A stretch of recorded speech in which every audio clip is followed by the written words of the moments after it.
ये हर एक माँ बाप जो जिसके बच्चे फौज में हैं वो शायद सोचते होंगे, लेकिन कभी वो सवाल ये उठा नहीं पाए होंगे या कभी उनको वो प्लेटफॉर्म नहीं मिला होगा।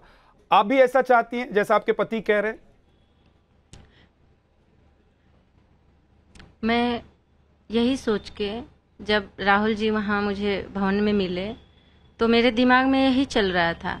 जो चार दिन से बहू हर जगह खड़ी हो रही थी, एक बार अपने सास को देखी नहीं अपने आंखों से कि ये कैसी है। पूछना तो दूर की बात है, एक माँ बेटी के रिश्ता का भी उन्होंने ऐसे घृणा से देखा कि एक बार नमस्ते भी नहीं किया। तो मुझे बहुत दर्द हो रहा था कि एक बार देखी भी नहीं, जिसको मैं अंशुमान से ऊपर रखा था। और ये भगवान मुझे सांस दिया है, झूठ नहीं बोल रही हूँ। मैं उसको बोलती थी मेरा अंशुमान तो फौज के लिए बना है, वो वहाँ रहेगा, तू मेरे साथ रहेगी, तुम्हारे साथ मैं रहूँगी, तू मेरा अंशुमान ही है। पर उसने मेरे तरफ देखा भी नहीं। तो मुझे उस दिन सडनली मैं बहुत दुखी थी। तो राहुल जी जैसे आए मेरे सामने में, मुझे देखे और मुझे सर पे हाथ फेरे और सांत्वना देने लगे कि हम आपके साथ हैं, दुखी ना हो, बहुत बड़ा काम करके गया है। तो मेरे दिमाग में यही आया कि मैं इसको, जो मैं दर्द झेल रही हूँ, आगे माँ बाप ना झेले जो दर्द मैं महसूस कर रही हूँ। और कुछ नहीं माँ बाप को चाहिए होता है, औलाद चाहिए होता है। पर जब औलाद भी नहीं है और वो सम्मान भी बहू नहीं दे रही है, सम्मान के लिए मैं तड़प रही थी और कुछ नहीं सर, कुछ भी नहीं। सर, हमारे बेटे का जो ऑफिशियल परमानेंट एड्रेस है वो भी उन्होंने 5 फरवरी 2024 को बिना हमारी कंसेंट के और बिना हमारी जानकारी में चेंज करा दिया। जो हम राष्ट्रपति भवन में गए हैं तब पता चला कि अधिकारी का जो जिला सैनिक बोर्ड है वो भी चेंज हो चुका है, फ्रॉम देवरिया टू गुरदासपुर। अच्छा जी।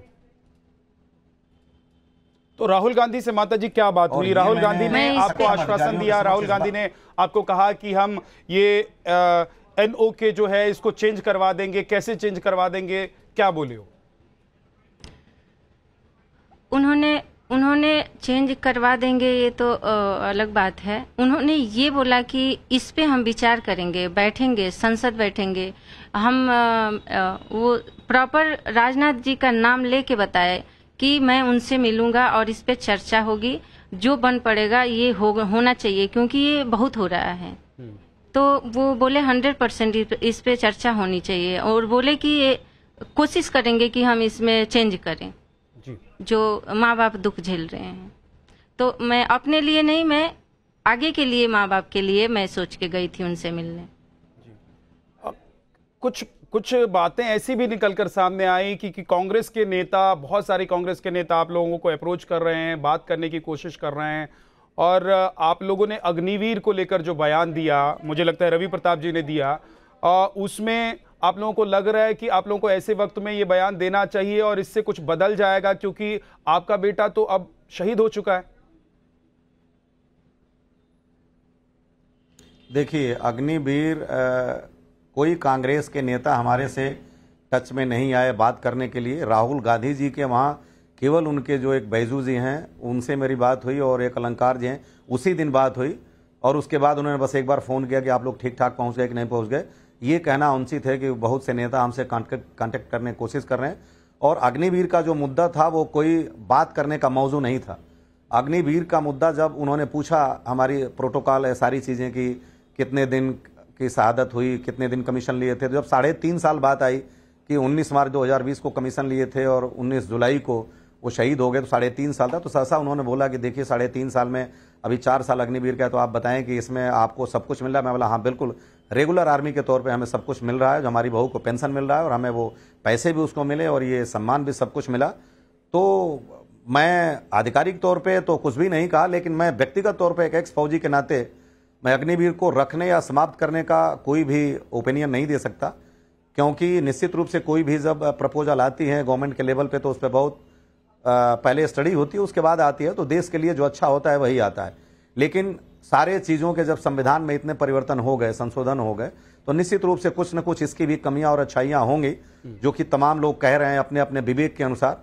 तो मैं अपने विवेक के अनुसार ये समझ रहा था, या मेरा ऐसा विवेक कहता है कि अगर इसमें जो ट्रेनिंग इम्पार्ट करने की बात आती है, हमारे यहाँ जो सोफिस्टिकेटेड वेपन होते हैं, इक्विपमेंट्स होते हैं, उनको चलाने के लिए एक जो है कंप्रिहेंसिव ट्रेनिंग की आवश्यकता होती है, और तभी आपकी कंपिटेंसी आती है, आप एक्सपर्ट होते हैं चलाने के लिए। और उस एक्सपर्टीज के लिए एक आपको ब्रीफ रिगोरस ट्रेनिंग की जरूरत पड़ती है, और वो ट्रेनिंग आप इतने छोटे टेनोर में अगर ले भी लेते हैं 2-2.5 साल का, तो फिर आपने उसको यूटिलाइज कहाँ किया? यूटिलाइज गवर्नमेंट को नहीं होता है। तो अगर वो एक थोड़ा सा स्पेन बढ़ जाए, 6 साल 7 साल हो जाए, तो जो हमने उनको ट्रेनिंग दिया है उसको हम रेसिप्रोकल सिस्टम में हम ले भी सकते हैं, और वो जो 7 साल में कुछ पैसे वो लेके जाएंगे। नहीं, नो, अफसर में अग्निवीर नहीं है, ऑफिसर में अग्निवीर नहीं है। ठीक बात, केवल जवान अग्निवीर से हैं। तो इन्फेंट्री में तो चल जाता है, लेकिन टेक्निकल डोमेन में थोड़ी सी परेशानी होती है। तो आपके मन में ये बात अब आई है, तो निश्चित रूप से मैं जहां तक देख रहा हूं सरकार भी इस पे कुछ विचार कर रही है। जी, बस यही मेरा मंतव्य था। बल्कि बाकी जो जवान जा रहे हैं देश के अग्निवीर के जरिए, उनके लिए आप ये चाह रहे हैं कि इसमें बदलाव हो? नहीं, मेरी चाहत नहीं है, मेरी मतलब दिल के उद्गार हैं जो मैं अपनी तुच्छ बुद्धि से, छोटी सी बुद्धि से समझ सकता हूं। बाकी निश्चित रूप से बहुत बड़े बड़े लेवल पे लोग बैठे हैं जो इसके प्रोज कॉन्स को देखे होंगे, इसके फाइनेंशियल इंप्लीकेशन जरूर होंगी, और भी चीजें हैं, तो वो एक हायर लेवल पे हैं, और वो हमारे डिस्कशन के बियॉन्ड कैपेबिलिटीज हैं। जी, रवि प्रताप जी, क्या कभी बहू से मुलाकात करने का मन किया? आप लोगों ने फोन किया, गए मिलने के लिए, उन्होंने मुलाकात की आप लोगों से? क्योंकि उनके लिए भी बहुत मुश्किल वक्त है। देखिए, उनकी जो माता जी थी, बहू की पत्नी माता जी, वो 3 अगस्त से पहले तो हमारे से बातचीत करती थी, उसके बाद उन्होंने किसी को फ़ोन नहीं किया। उनके पिताजी ने कभी हमको फ़ोन नहीं किया, मैं उनको हमेशा फ़ोन करता रहा, जब वो फ़ोन नहीं उठाते थे मेरे पास रिकॉर्ड है, व्हाट्सएप की चैटिंग है।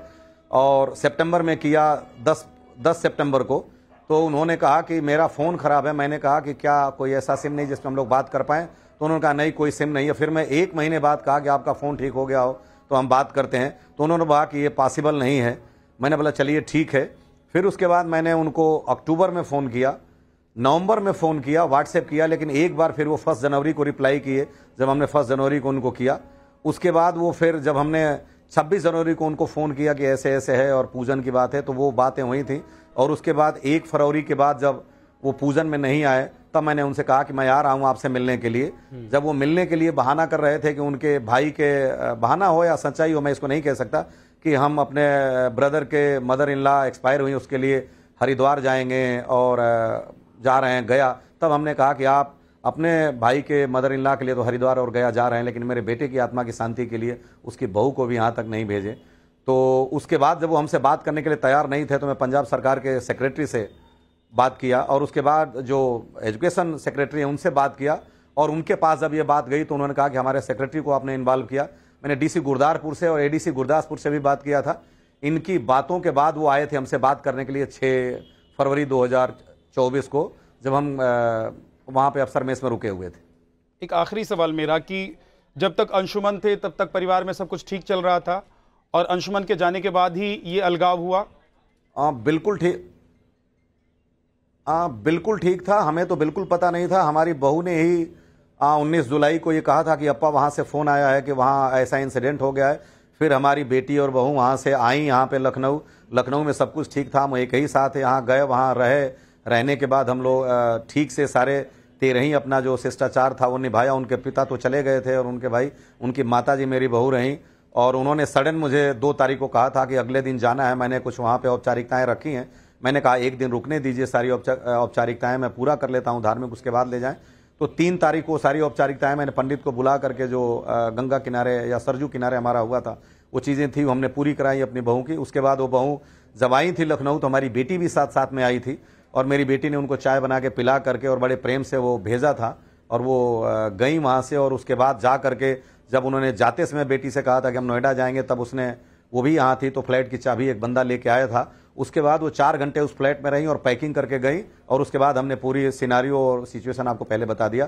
तो हमें आज तक ये पता नहीं चला कि बात तो मन वचन या कर्म से, मेरे साइड से, मेरी वाइफ की साइड से, मेरी बेटे की साइड से, या एंटायर मेरे फैमिली की साइड से कभी कुछ हुआ ही नहीं।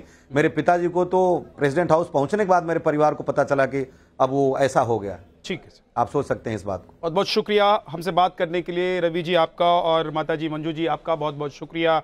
ये जो वक्त बीत रहा है आप लोगों पर कितना भारी है, और वो महिला जिसकी शादी को सिर्फ 5 महीने हुए थे, वो किस वक्त और किस हालात से गुजर रही होंगी, इसको भी समझना आसान नहीं है। बहरहाल बहुत बहुत शुक्रिया आपका हमारे साथ जुड़ने के लिए। आप देखते रहिए नवभारत। नमस्कार।